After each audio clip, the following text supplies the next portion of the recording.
voted. Each separately, or? Yes, each church, each congregation voted separately, and we got word that we'd been accepted. And So that was then your first real charge. Is that the correct term I'm using, charge? that's right.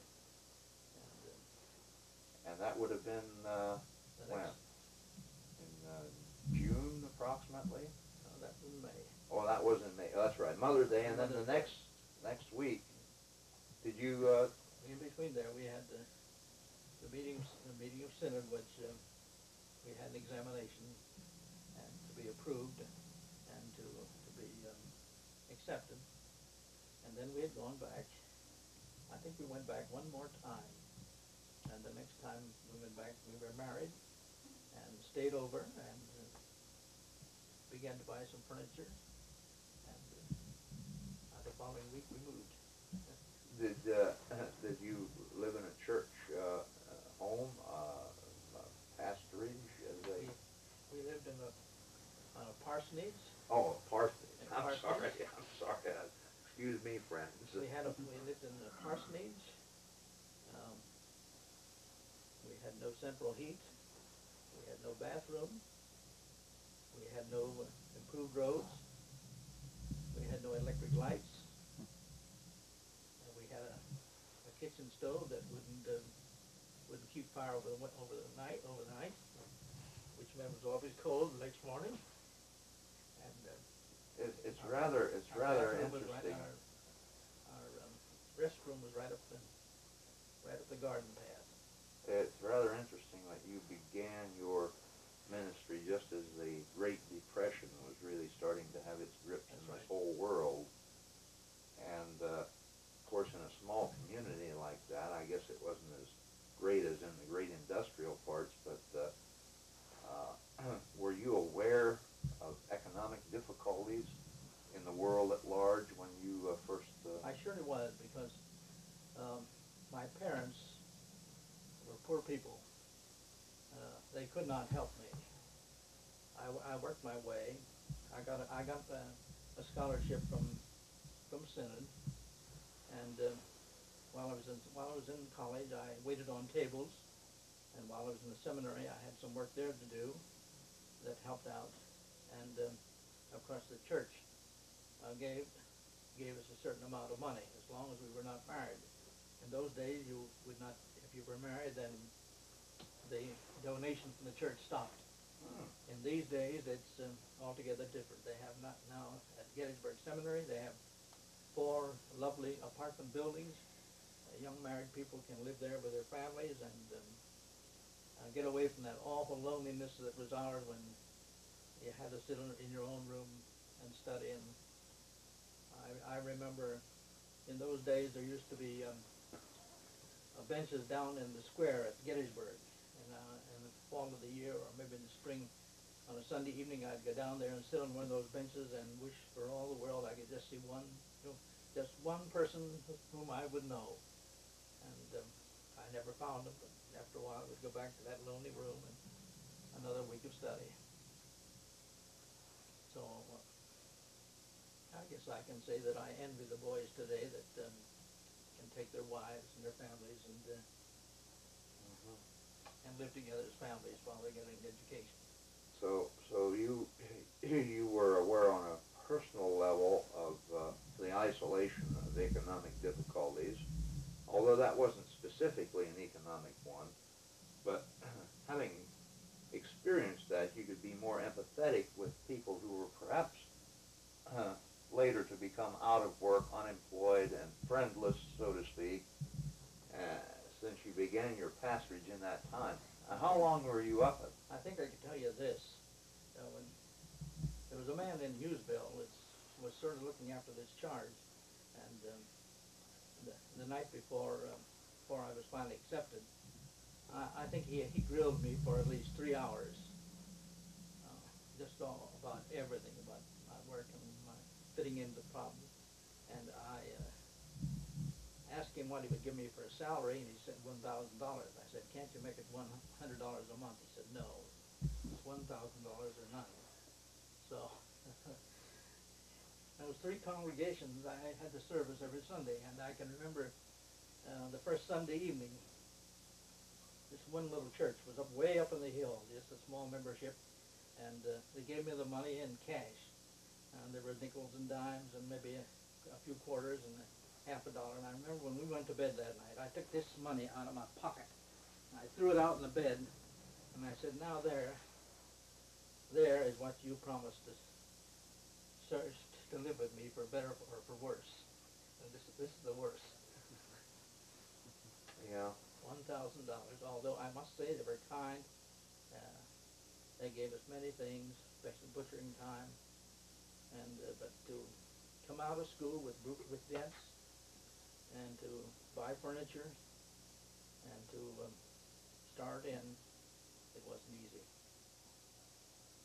No, and I'm so glad you're sharing that with us. I really am. Giving a vivid word portrait of the beginning. Because Dr. Hoover said, it isn't the best, he said, but it's the start. He said, you've got a chance to start, and then you can work yourself up. And I'm almost convinced that when a man starts, in those days in the ministry, you got put in certain classes, and it was pretty hard to get out of that class. Although when I moved to Beaver Springs, I've been moving into a better parish, and a little more money. But to begin your parish at $1,000 a year, and to end up retiring at $4,500 a year, and pay your fuel, and pay your car expense, and pay your electricity, and to try to rear a family, and to try to buy half-decent clothes, I'm telling you, it takes a good wife who knows how to sacrifice with you, and that's exactly the kind of a woman I have. Well, I feel compelled to tell you that I've never regarded you as a poor person, or I've always had such awe of you that you were a rich person. I mean, economically, in an economic sense, you were always a rich person to me, but more importantly, that you were a very special person, and I still hold that. I still have that same regard. So economics has nothing to do with the value of a person.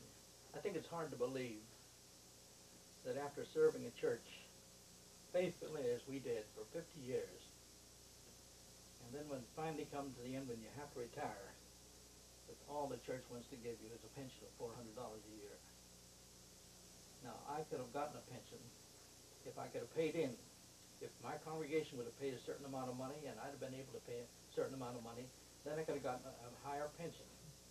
But the congregations here wouldn't do that, and I didn't have the money to do it, and so all I get is a $400 a year pension from the church after 50 years. That really,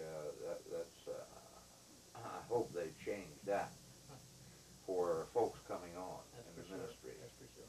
As you indicated, they've changed at Gettysburg Seminary the living and studying conditions. Yeah. Perhaps I don't know to what degree we'll ever get our show seen by officials in the Lutheran Synod, but I do know that sharing this will go to the good people in the future of Snyder County and Beavertown and Beaver Springs in our area. And perhaps it's well they know that you have lived an outstandingly useful life of such service to so many people, and yet it wasn't a rich one in terms of money, Right. but it was so rich otherwise, That's so right. rewarding. Yes. It must have been rewarding and gratifying, Absolutely. but I don't want to, let's go back to, is it Lairdsville? Right.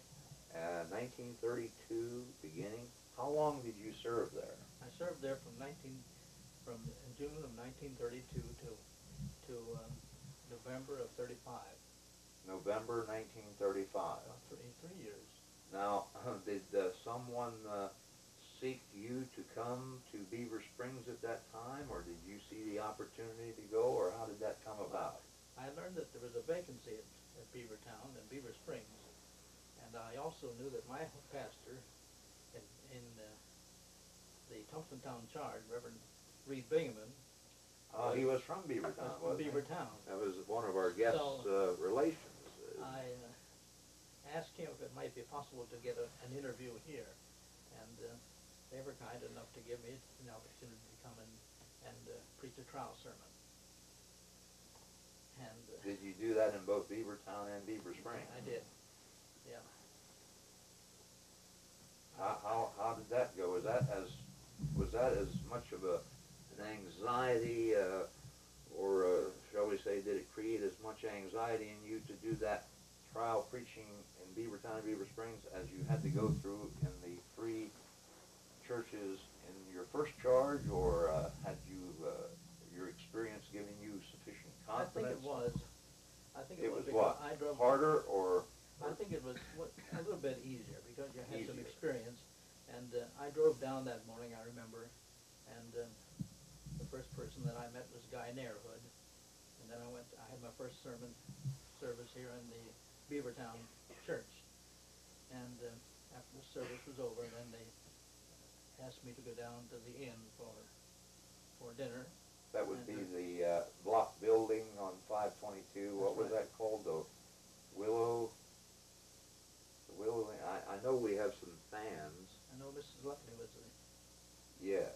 We'll have to insert at a later date what the name of the inn was, but I know we have fans from them, and they serve good meals there, I understand. And I got my dinner there, and I spent the afternoon there, and I got my supper there.